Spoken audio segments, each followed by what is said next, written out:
जब तक शांति बना करके नहीं रहोगे तो मजा ही नहीं आएगा। आप लोगों की बहुत मजा आएगा। तो आप लोग शोरगुल ना करें और सभी लोग ध्यान पूर्वक लगा करके इस बात को सुने, इस पर विचार करें और अमल करने का प्रयास करें। साथियों, इस देश में 2 संगठन हैं। संगठन तो बहुत सारे तमाम हैं, मगर हम उन संगठनों की बात नहीं करते हैं। हम उन संगठन की बात बताने के लिए हम कोशिश कर रहे हैं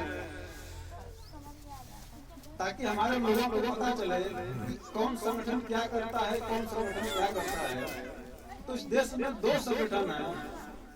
एक संगठन है आरएसएस का और दूसरा संगठन है वामसेप। दोनों का कंपेयर बताएंगे। क्योंकि इस देश में जो वामसेप संगठन है वो वामसेप संगठन करना क्या चाहता है, इस बात को समझने के लिए हम एक छोटी सी बात बताना चाहते हैं। माननीय कांशीराम साहब, बाबा साहब अम्बेडकर का जो मिशन अधूरा रहा वो 1956 तक बाबा साहब जब तक जीवित रहे चलाते रहे। बाबा साहब की हत्या के बाद बाबा साहब का जो मिशन था वो मिशन कहाँ चला गया कुछ पता नहीं चला। 1978 में माननीय कांशीराम साहब ने वामसेप नाम का एक संगठन बनाया। संगठन बनाने के बाद में बाबा साहब ने कांशीराम साहब ने किताब लिखी। किताब का नाम था चमचा युग। चमचा युग नाम का कांशीराम साहब ने किताब लिखा और उनका बैकग्राउंड क्या है कि कांशीराम साहब अपने जीवन में एक ही किताब पढ़ा था, बाबा साहब अम्बेडकर की इनहेलेशन ऑफ कास्ट। उस किताब की वजह से, एक किताब की वजह से कांशीराम साहब ने अपने जीवन का मकसद बदल दिया, अपना जीवन समाज के लिए समर्पित कर दिया। और एक ही किताब उन्होंने एक ही किताब पढ़ी और एक ही किताब भी उन्होंने लिखा और उस किताब का नाम उन्होंने रखा चमचा युग। तो क्यों लिखा? क्योंकि उन्होंने निचोड़ लिखा कि जो 56 से लेकर के 78 के बीच लगभग 26-27 साल का जो अंतराल हुआ, इन अंतराल में जो बाबा साहब अम्बेडकर का जो मिशन था वो कहाँ चला गया और मिशन हुआ क्या आगे और चलाने वाले लोग आए नहीं आए, या आएंगे नहीं आएंगे, क्या होगा, उस पर उन्होंने एक निचोड़ लिखा। जो 25-26 साल का जो अंतराल हुआ, उस 25 और 26 साल के अंतर में इस देश में दलाल और घरों का निर्माण हुआ, जिसकी वजह से बाबा साहब अम्बेडकर का जो अधूरा मिशन था वो खत्म हो गया, दब गया। इसलिए कांशीराम साहब ने उस मिशन को आगे बढ़ाया और मिशन को आगे बढ़ाने के लिए ही उन्होंने वामसेप नाम का संगठन बनाया। और आज उस संगठन की वजह से देश में खलबली मची हुई है। वामसेप क्या करता है? वामसेप व्यवस्था परिवर्तन करना चाहता है। अब हम जिस व्यवस्था को बदलना चाहते हैं उस व्यवस्था के विषय में हमें जानकारी ही नहीं है कि हम आखिर में कौन सी व्यवस्था बदलना चाहते हैं। जब हमको जानकारी नहीं है हम क्या बदलेंगे? साथियों, इस देश में 2 व्यवस्था है। अब यही पे मैं इन 2 संगठनों का अंतर बता रहा हूँ कंपेयर करके। इस देश में 2 व्यवस्था है। नंबर 1 ब्राह्मणवादी व्यवस्था, जिसके खिलाफ बाबा साहब अम्बेडकर लड़ाई लड़ी। केवल बाबा साहब नहीं, तथागत बुद्धा से लेकर के मानव कांशीराम साहब तक हजारों महापुरुषों ने अपना जीवन कुर्बान कर दिया। किस लिए? इस ब्राह्मणवादी व्यवस्था को खत्म करने के लिए, बदलने के लिए नहीं, इसमें परिवर्तन संभव नहीं है, इसमें सुधार की कोई गुंजाइश ही नहीं है। इसको खत्म कर देना ही इसका बहुत बड़ा सुधार है। इसमें सुधार करने कोई गुंजाइश नहीं है। इसकी वजह से बाबा साहब अम्बेडकर से लेकर के सभी महापुरुषों ने इस आंदोलन को आगे बढ़ाया। और एक बहुत महत्वपूर्ण बात बताना चाहता हूँ कि जब बाबा साहब अम्बेडकर ने आंदोलन चलाया तो उस आंदोलन में हमारी जो महिलाएं हैं बहुत चढ़ बढ़ करके हिस्सा लेती थी, धरना प्रदर्शन में जाती थी, जिंदाबाद मुर्दाबाद करती थी, धरना पर सड़कों पर बैठती थी। बाबा साहब के जो उनका आदेश होता था हर काम महिलाएं करती थी। आज महिलाएं यहाँ पर हैं, इससे बहुत बड़ी खुशी की बात है कि कम से कम बाबा साहब के विचारों को सुनने की ये भी वो आंदोलन है।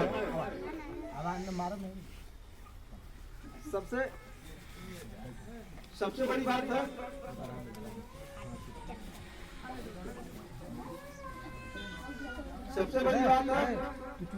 कि हम उस व्यवस्था को जानना चाहते हैं कि कौन सी व्यवस्था है जिसको हम बदलना चाहते हैं। तो इस देश में एक नंबर की व्यवस्था है वो ब्राह्मणवादी व्यवस्था है, वो हमारी व्यवस्था नहीं है। हमारी व्यवस्था कौन सी है? इसका मतलब दूसरी व्यवस्था है, दूसरी व्यवस्था है मूल निवासी बहुजन समाज की व्यवस्था। अब दो व्यवस्था है, इन दो व्यवस्था में हम किसको बदलेंगे? हम कौन सी व्यवस्था को खत्म करना चाहते हैं? तो इसमें से हम ब्राह्मणवादी व्यवस्था को खत्म करना चाहते हैं। किस लिए खत्म करना चाहते हैं? उसका कारण क्या है कि ब्राह्मण इस देश के रहने वाले नहीं हैं। ये डीएनए से प्रूव हो गया। जितने भी इस देश में ब्राह्मण हैं, क्षत्रिय है, वैश्य है, इस देश के रहने वाले नहीं हैं। खास करके हमारे जितने पुरुष साथी हैं वो लोग तो समझ सकते हैं, जानते भी होंगे, सुने भी होंगे, लेकिन महिलाओं को पता नहीं। इसलिए मैं खास करके आप लोगों को बता रहा हूँ, ये जो ब्राह्मण क्षत्रिय वैश्य है ये इस देश के रहने वाले नहीं, ये प्रूव हो गया डीएनए के आधार पर। अब इस देश के रहने वाले कौन हो? तो इस देश के रहने वाले हम लोग मूल निवासी बहुजन समाज 85%। अरे सोचे जाते हैं चमार प्रहार काशी जितने भी ब्राह्मण क्षत्रिय वैश्य छोड़, यादव भी हमारा भाई है, मुसलमान भी हमारा भाई है, खट्टिक भी हमारा भाई है, मुसहर भी हमारा भाई है, सब भाई भाई। अगर हम सब लोग भाई भाई हैं तो फिर हम लोग बचे क्यों? उस व्यवस्था की वजह से, जो ब्राह्मणवादी व्यवस्था है उस व्यवस्था की वजह से कैसे बचे हैं? ब्राह्मणों ने सबसे पहले वर्ण व्यवस्था बनाई, फिर जाति व्यवस्था बनाई, उसमें अस्पृश्यता, छुआछूत, फिर क्रमिक का समानता, फिर उसमें गोत्र तो सारे लोगों को समझना था। वर्ण व्यवस्था बनाई, वर्ण व्यवस्था में ब्राह्मण सबसे ऊपर, उनके नीचे क्षत्रिय, उनके नीचे वैश्य, सबसे नीचे शूद्र। शूद्रों को क्या काम मिला? ब्राह्मणों का, ठाकुरों का, बनियों का सेवा करना, उनकी सेवा करेंगे, हम लोग उनकी सेवा करेंगे। सेवा करते थे, बाबा साहब अम्बेडकर की वजह से उनकी सेवादारी छोड़ गई। हम लोग अपने ऊपर खड़े हो, अपने ऊपर निर्भर हो, ये बाबा साहब की वजह से।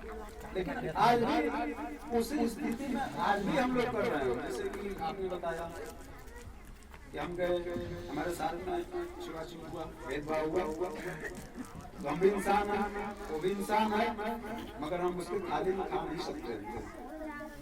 तो ये उस व्यवस्था की वजह से है। तो उसने क्या किया? वर्ण व्यवस्था बनाई, फिर उसमें जाति व्यवस्था बनाई। अगर जाति व्यवस्था नहीं होती तो यादव हमारा भाई है, वो हमारा भाई है, हम उसके रिश्तेदार हैं, वो हमारे रिश्तेदार हैं। लेकिन जाति की वजह से न तो हम उनके रिश्तेदार हैं, ना तो वो हमारे रिश्तेदार हैं। अब इसका कारण क्या है? दूसरी बात, तीसरी बात, उसमें क्रमिक असमानता बना दिया। जैसे कि हम लोग अनुसूचित जाति हैं, चमार हैं, चमार में लगभग 2000 जाति हैं। शायद आप लोगों को नाम ही नहीं सुने होंगे कौन कौन सी जाति है। और एक दो चार नहीं 2000 जाति है केवल चमारों में। अब चमारों में जाती है 2000 और इनके अंदर एक क्रमिक का समानता है। जैसे सीढ़ी है, सीढ़ी का डंडा है, एक ऊपर एक नीचे, फिर उसके नीचे। चमारों को क्या कहा गया? अछूत कहा गया, नीच कहा गया। यानी जो 2000 जातियां हैं उन 2000 जातियों को नीच कहा गया। अब जैसे कि चमार नीच है, सामाजिक व्यवस्था में नीच है। धोबी है, धोबी भी समाज व्यवस्था में नीच है। यानी चमार भी नीच है, धोबी भी नीच है, दोनों अनुसूचित जाति के हैं। मगर क्रमिक असमानता की वजह से धोबी चमार के यहाँ पानी नहीं पीता। क्यों? वो कहता है कि ये नीच है, मैं इससे अच्छा क्वालिटी का नीच हूं। दोनों नीच है, दोनों समाज व्यवस्था में नीच है, मगर दोनों में ऊंच नीच है। एक अच्छा नीच है, एक थोड़ा बढ़िया नीच है। दोनों नीच है, मगर एक अच्छा नीच है, एक बढ़िया नीच है। एक क्वालिटी ब्राह्मणों ने निर्माण कर दिया। उसने एक चीज और बनाया, गोत्र। गोत्र बहुत सारे लोग जानते हैं, मगर गोत्र का विश्लेषण पता नहीं। गोत्र क्या है? अब हम गोत्र ब्राह्मणों से देखते हैं। ब्राह्मण में भी कई लोग हैं, द्विवेदी हैं, चतुर्वेदी हैं, पांडे हैं, उपाध्याय हैं। लेकिन जो तिवारी है, तिवारी अपनी बेटी का या बेटा का शादी तिवारी में नहीं करता है। तिवारी शादी तिवारी के साथ नहीं करता है, वो दूबे के साथ में करता है। दूबे में नहीं करता है, चौबे में करता है। चौबे में नहीं करता है, वो पांडे में करता है। उससे क्या होता है? उससे ये होता है कि वो सारे के सारे रिश्तेदार बन जाते हैं। गोत्र की वजह से वो सारे के सारे रिश्तेदार बन जाते हैं। इसलिए एक ब्राह्मण के ऊपर अगर कोई समस्या होती है, कोई विपत्ति आती है, कोई हमला होता है, तो सारे ब्राह्मण उनके रिश्तेदार निकल जाते हैं। रिश्तेदार निकलने की वजह से सारे ब्राह्मण उनके समर्थन में खड़ा हो जाते हैं, उनका मसला हल हो जाता है। अब हमारे बीच में क्या होगा? इस गोत्र की वजह से हम क्या करते हैं? चमार में शादी करता है, यादव में शादी करता है, कुम्हार में शादी करता है, लोहार में शादी करता है। अगर एक गोत्र ना होता, या जैसे ब्राह्मण अपने लिए गोत्र से बाहर हुए, अगर वैसी व्यवस्था लागू करते तो चमार यादव घर शादी करता, तो चमार यादव रिश्तेदार हो जाते। लोहार कुम्हार में शादी करता, वो उसका रिश्तेदार होता। कुम्हार मौर्या में करता, वो उसका रिश्तेदार होता। इससे क्या होता? हमारे ऊपर कोई समस्या होती, हमारे ऊपर कोई हमला होता, तो यादव तमाशा नहीं देखता। आज क्या होता है? आज चमार मार खाता है, लोहार तमाशा देखता है। लोहार मार खाता है, कुम्हार तमाशा देखता है। यादव मार खाता है, कुशवाहा तमाशा देखता है। ये उस व्यवस्था की वजह से हुआ। तो इसलिए उस व्यवस्था को हम खत्म कर देना चाहते हैं। उस व्यवस्था को ही हम खत्म कर देना चाहते हैं। ना रहेगी बात, ना बाजेगी बात।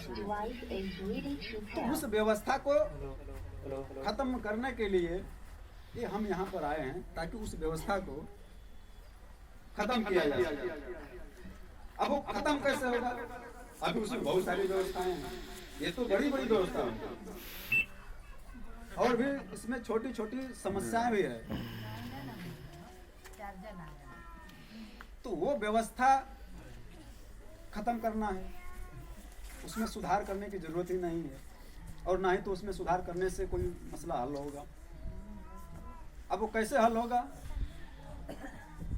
एक और खास बात कि सारी समस्याओं का जो जड़ है वो केवल ब्राह्मणवाद है। बाबा साहब अम्बेडकर बोले, हमारे जितने महापुरुष थे सारे लोगों ने कहा सारी समस्याओं का जड़ केवल ब्राह्मणवाद।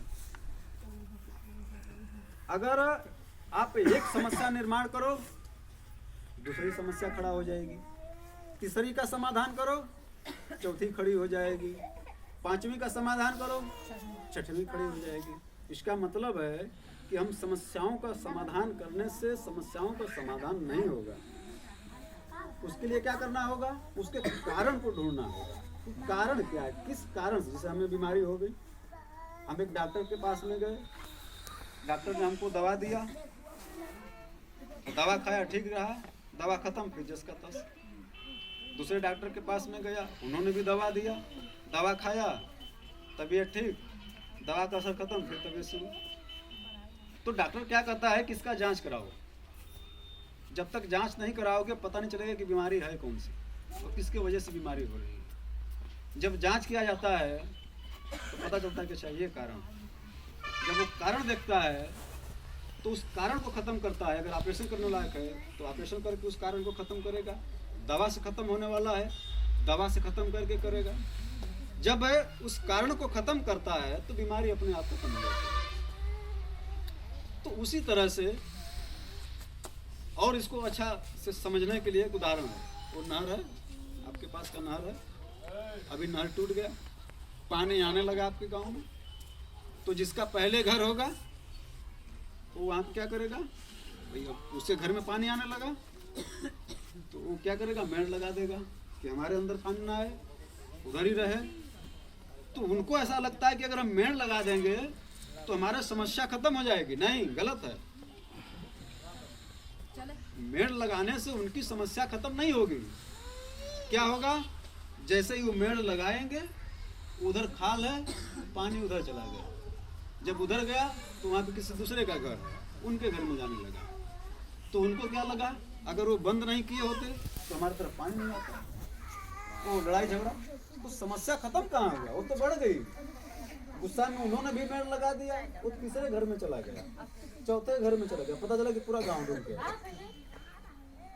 क्या हुआ कि सब लोग समस्या का वहीं तक समाधान करना है, उसके कारण किसी ने ढूंढा नहीं कि यार नहर टूटी है।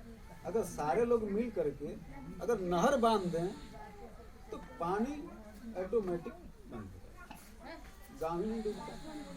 तो इसी तरह से उस कारण को खत्म करना है। तो सारी समस्याओं का जो कारण है वो केवल ब्राह्मणवाद है, इसलिए उसको खत्म करना है। तो वो कैसे खत्म होगा? अभी हमने बताया कि ब्राह्मणों ने ऐसी सी व्यवस्था निर्माण किया, इस वजह से ये बच्चे,